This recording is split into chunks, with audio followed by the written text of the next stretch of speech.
ឲ្យពួកយើងបានស្គាល់គ្នាអរគុណពេលវេលាកំណត់ឲ្យក្លាយជាស្នេហាជួបគ្នាដំបងជានាងដទៃតែហាក់ដូចវាសនាតាំងតែចើឲ្យបានជាគូតាំងពីថ្ងៃបងឈានចូលក្នុងជីវិតអូនក្តីសុខក្នុងបេះដូងមានបងតែងតែនៅក្បែរស្រីតួស្នេហាយើងសាមញ្ញធម្មតាមិនអស្ចារ្យតែមានន័យ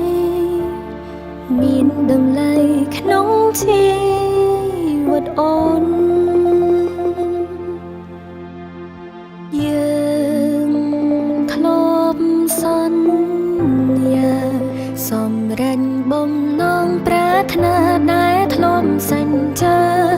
រួមគ្នា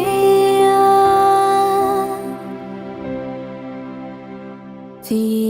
ស្នេហាសាមញ្ញធម្មតាជាស្នេហ៍ដែលអូនប្រាថ្នាស្នេហាបងផ្ដល់ឲ្យស្រីគ្មានអ្វីអាចកាត់ថ្លៃនិស្ស័យធំជាង